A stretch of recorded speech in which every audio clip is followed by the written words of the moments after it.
નમસ્કાર કક્ષા 7ના વિદ્યાર્થી મિત્રો, આ વિડીયોની અંદર આપણે સ્વાધ્યાય 7.2 શીખીશું. આગલા વિડીયોમાં મેં તમને એકરૂપતાની બધી જ શરતો સમજાવી હતી.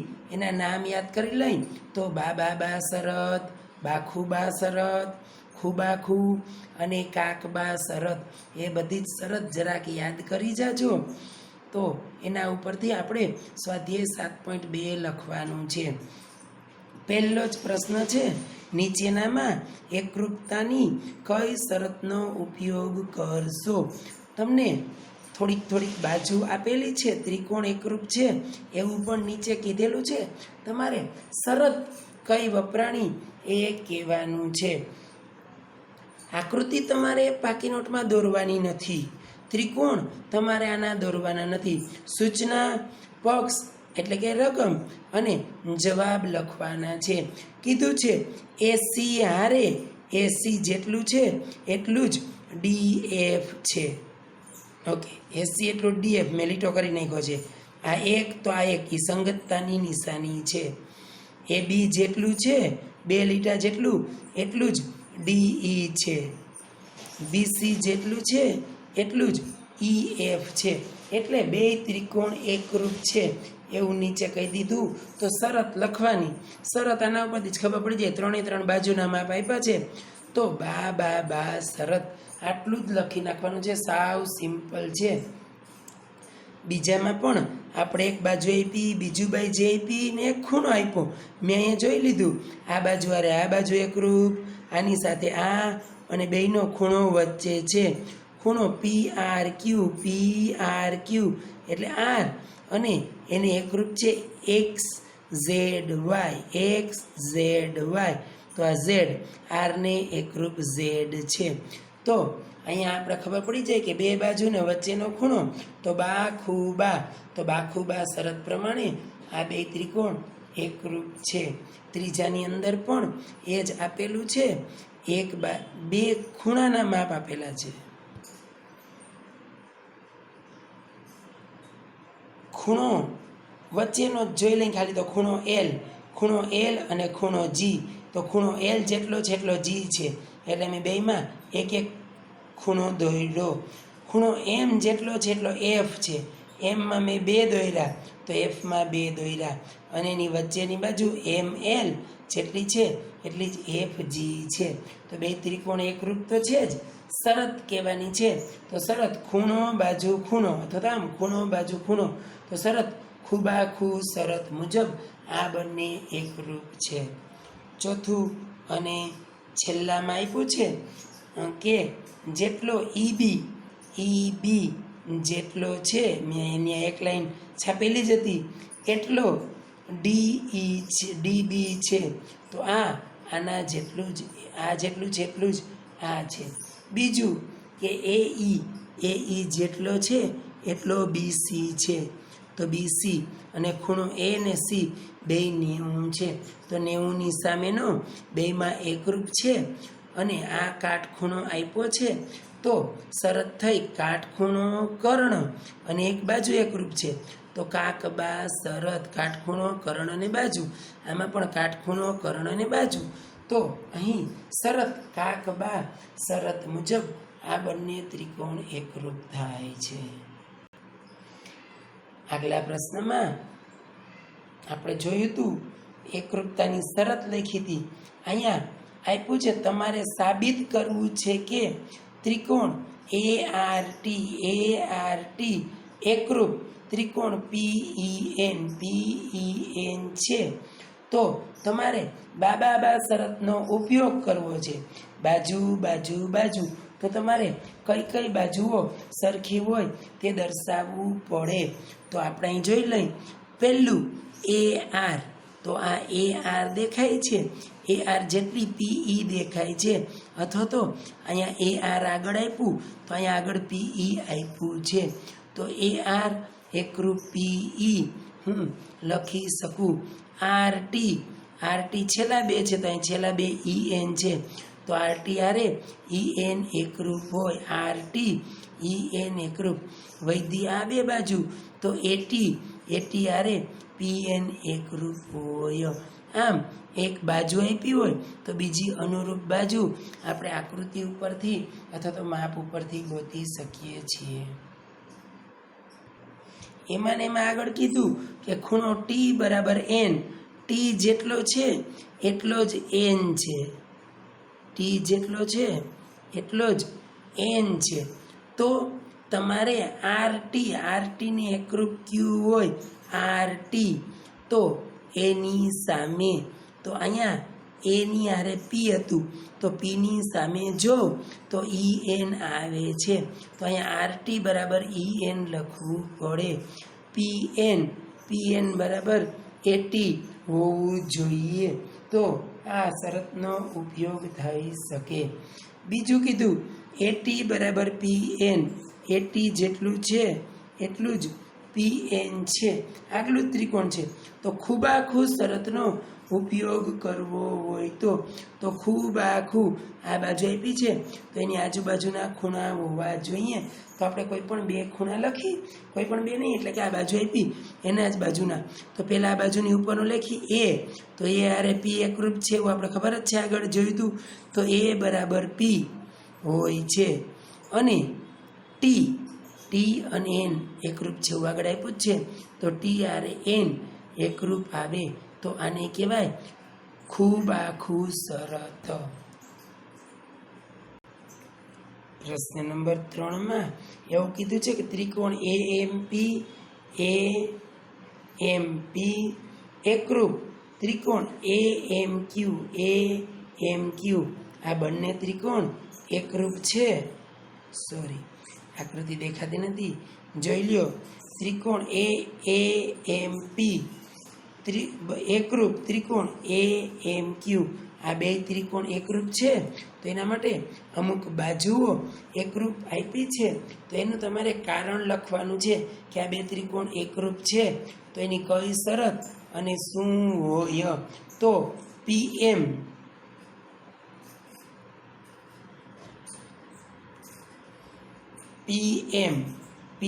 જેટલું છે એટલું જ QM છે.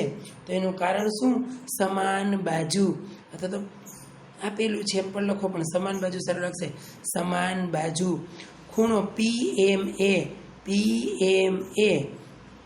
બેનો છે. તો અહીંયા બે લીટા આપેલા છે, એ આપેલા છે QMA તો એનું કારણ સમાન ખૂણા. અને AM એકરૂપ AM. તો AM બેયમાં છે તો એમાં લખ્યું સામાન્ય બાજુ. હવે શરત થઈ બાજુ ખૂણો બાજુ, એટલે બે ત્રિકોણ એકરૂપ છે કારણ કે બાખુબા શરત મુજબ એકરૂપતા છે. કોઈ પણ ચારમાંથી એક શરત સંતોષાતી હોય તો જ ત્રિકોણ એકરૂપ હોય. બીજી પણ શરતો છે પણ એ તમે 9મા ધોરણમાં શીખશો. પ્રશ્ન 4 એવો કીધો કે ત્રિકોણ ABCમાં A 30 અંશ, B 40 અંશ, C 110 અંશ અને ત્રિકોણ PQRમાં P 30 અંશ, Q 40 અંશ અને R 110 અંશ. એક વિદ્યાર્થી કહે છે કે ખૂ શરત પ્રમાણે આ બે ત્રિકોણ એકરૂપ છે. શું એ સાચો છે? શા માટે અથવા શા માટે નહીં? તો મેં તમને આગલા વિડીયોમાં એવું સમજાવ્યું હતું કે ખૂ શરત મુજબ કોઈ પણ બે ત્રિકોણ એકરૂપ હોઈ ન શકે. શું કામ? કે 30 અંશ, 40 અંશ અને 110 અંશ માપ ધરાવતા જુદી જુદી બાજુની લંબાઈ હોય એવા મને ઘણા ત્રિકોણ મળે. તો હું તમને કહું તમે 30, 40 ને 110 નો દોરો, એક વિદ્યાર્થીને આપું. બીજો વિદ્યાર્થી 30, 40 ને 110 નો દોરે, એ કઈ બાજુનું માપ નથી આપ્યું તો બે ત્રિકોણ એકરૂપ ના થાય. બેની માપ જુદા જુદા આવે, ખૂણા એકરૂપ થાય, બાજુ ન થાય તો આખો ત્રિકોણ એકરૂપ ન કહેવાય. તો ખૂ શરત એ એકરૂપતાની શરત નથી. 5મા પ્રશ્નમાં એવું કીધું કે બાજુની આકૃતિમાં બે ત્રિકોણ એકરૂપ છે. અનુરૂપ અંગો નિશાનીથી દર્શાવેલા છે. તો ત્રિકોણ RAT એકરૂપ શું લખી શકાય? તો હું જોઉં છું RAT. તો Rમાં એક ખૂણાનો લીટો આપ્યો છે તો સામે એક ખૂણાનો લીટો Wમાં છે. તો આરને એકરૂપ ડબલ્યુ હોય. બીજું એમાં 2 આપ્યા છે તો અહીંયા 2 ઓમાં આપ્યા છે તો એને એકરૂપ સંગત ઓ હોય WO. પછી ટીમાં 3 લીટ આપ્યા છે તો અહીંયા એનમાં 3 લીટ આપ્યા છે તો ટી સંગત એન હોય તો ત્રિકોણ RAT એકરૂપ ત્રિકોણ WON આપણે લખી શકીએ છીએ. નીચેનામાં પણ એમ જ છે, સંગતતાની જેમ આપેલી છે આપણે લખવાનું છે. ત્રિકોણ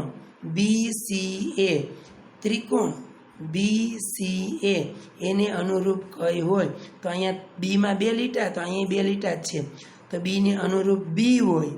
બીજું છે સી તો સીની અંદર ટપકું છે તો અહીંયા સામે ટપકું ટીમાં છે તો સીને સંગત ટી હોય. અને આ એક કાટખૂણો ને આ એક કાટખૂણો તો એને સંગત એ. તો હું લખી શકું ત્રિકોણ BCA એકરૂપ ત્રિકોણ BTA. આટલું તમારે લખવાનું છે. આ રકમ અને જવાબ તમારે પાકી નોટમાં લખવાના છે. આકૃતિઓ દોરવાની નથી, આગળ પણ કીધું હતું. બીજા ત્રિકોણમાં જોઈ લઈ, આમાં જરાક જોજો ગડબડ ન થાય. ત્રિકોણ QRS આ ત્રિકોણ છે એને અનુરૂપ મારે સંગત અંગો ગોતવાના છે. તો હું Q આ બાજુનો જોવો પડે, આ ત્રિકોણનો Q એટલે આ બાજુનો. તો Q 1 લીટાવાળું છે તો સામે 1 લીટાવાળો ટી છે. તમે લખી નાખ્યું ત્રિકોણની નિશાની કરીને પછી ટી. હવે બીજો R છે તો R 2 લીટાવાળો તો અહીં 2 લીટાવાળો P છે તો આરને સંગત પી હોય. હવે વાર આવ્યો એસ તો એસ ટપકાવાળો તો અહીં એસને સંગત ક્યુ છે. ક્યુ પહેલાં આ બાજુનો તો હવે આ બાજુનો ક્યુ આવ્યો તો એસને સંગત ક્યુ. તો હું લખી શકું ત્રિકોણ QRS એકરૂપ ત્રિકોણ TPQ. 7મા પ્રશ્નમાં એવું કહેવામાં આવ્યું, તમને હજી ત્રિકોણ દોરતા ન આવડે બધાય પરફેક્ટ તો ચોરસ કાચી આકૃતિ આવડે પણ આ તો પરફેક્ટ દોરાવો જોઈએ. ચોરસ ખાનાવાળા કાગળ પર સમાન ક્ષેત્રફળવાળા 2 એવા ત્રિકોણ દોરો જે ત્રિકોણ એકરૂપ હોય અને એકરૂપ નથી. એક એકરૂપ હોય એવો દોરવાનો, એક એકરૂપ ન હોય એવો. પછી તેની પરિમિતિ વિશે શું કહી શકાય? તો આપણે એ ત્રિકોણ દોરવાની જરૂર નથી, એમનેમ જ આપણે ખબર પડી જાય કે જો ત્રિકોણ એકરૂપ હોય તો તેની પરિમિતિ પણ એકરૂપ એટલે કે સરખી હોય જ. કેમ કે એકરૂપ ત્રિકોણ એટલે એની ત્રણેય બાજુ સરખી, તો પરિમિતિ એટલે ત્રણેય બાજુનો સરવાળો. તો બીજા ત્રિકોણની પણ પરિમિતિ એટલી જ હોય. તો જો ત્રિકોણ એકરૂપ હોય તો તેની પરિમિતિ પણ એકરૂપ જ હોય. જો ત્રિકોણ એકરૂપ ના હોય તો તેની પરિમિતિ એકરૂપ એટલે કે સમાન ન હોય. 8મો પ્રશ્ન એવો આપ્યો કે 2 ત્રિકોણની એવી કાચી આકૃતિ દોરો કે જેમાં અનુરૂપ ભાગની 5 જોડી હોય. 5 અંગો એકબીજા સાથે અનુરૂપ, આને અનુરૂપ આ અને આ બાજુ આરે આ બાજુ, આ બાજુ આરે આ બાજુ, છતાં ત્રિકોણ એકરૂપ ન હોય તો આવો ત્રિકોણ શક્ય નથી કે 5 બાજુ એકરૂપ હોય છઠ્ઠી ના હોય. ના, 5 એકરૂપ હોય તો છઠ્ઠી પણ એકરૂપ થઈ જ જાય. તો તમારે આ સૂચના લખી અને જવાબમાં લખી નાખવાનું, આવો ત્રિકોણ શક્ય નથી, એવો દોરી ન શકાય. પ્રશ્ન નંબર 9 આપ્યો છે. આ પ્રશ્ન નંબર 9ની આકૃતિ છો. આ પેજ ઉપર પ્રશ્ન 10 આપ્યો છે. આ એની આકૃતિ છે. આમાં જરાક ગડબડ થઈ જાય છે. ઘણા વિદ્યાર્થીઓ આ 2 આકૃતિ આની સમજે છે અને આ 7મા 8મા પ્રશ્નની સમજે છે. પણ ના, 7મા 8મા પ્રશ્નની તો આકૃતિ જ નથી આપી. આ 9મા પ્રશ્નની છે, આ 10મો પ્રશ્ન બાજુમાં છે એની છે. તો 9મો પ્રશ્ન, ત્રિકોણ ABC અને ત્રિકોણ PQR એકરૂપ બને તે માટે અનુરૂપ અંગની વધુ એક જોડી આપો.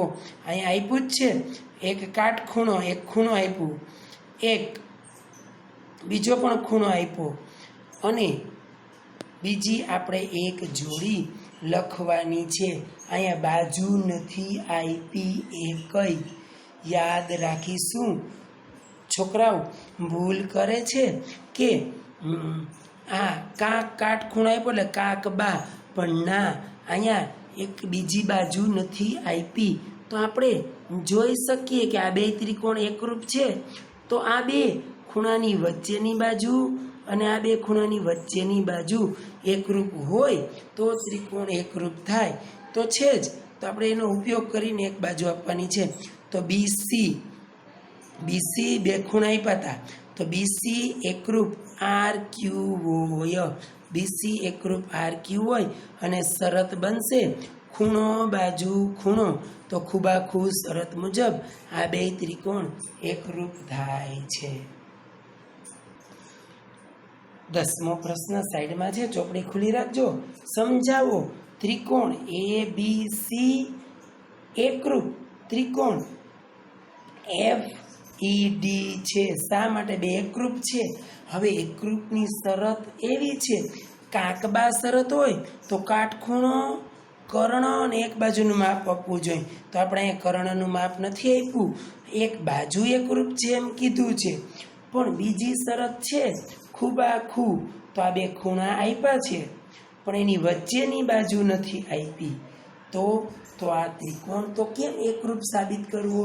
તો તમે આગળ શીખ્યા છો, આપણે આગલા ધોરણમાં શીખ્યા છીએ કે બે ખૂણાની વચ્ચેની બાજુ નથી આપી, પરંતુ આપણે આગળ શીખ્યા તેમ કોઈ પણ બે ખૂણાના માપ જાણતા હોઈએ તો ત્રીજા ખૂણાનું માપ શોધી શકાય. આપણે અહીં આ બે ખૂણા વિશે જાણીએ છીએ, તો એના ઉપરથી ત્રીજો ગોતી શકાય.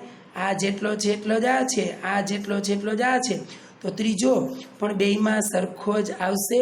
તો આપણે સી અને ડી ગોતી શકીએ. સી ને ડી મળી ગયું, પછી તો બે ખૂણા મળી ગયા અને એની વચ્ચેની બાજુ, એટલે કે ખૂબાખૂ શરત મુજબ આ બે ત્રિકોણ એકરૂપ થઈ જાય. સીનું અને ડીનું માપ શોધી લઈએ, પછી ખૂબાખૂ શરત મુજબ બંને ત્રિકોણ એકરૂપ થઈ જાય. આમ આપણે સમજાવી શકીએ કે સાઈડની બાજુ આપી હોય, વચ્ચેની ન આપી હોય તો પણ આપણે ગોતી શકીએ. થોડુંક લાંબુ થાય પણ મળી જાય. આમ તમારે આ આખું સ્વાધ્યાય 7.2 રકમ જવાબ સહિત 10માનો જવાબ આટલો છે, આટલો આખો લખવાનો છે. બાકી નોટમાં લખવાનું છે ત્રિકોણ દોરવાના નથી 7.2માં.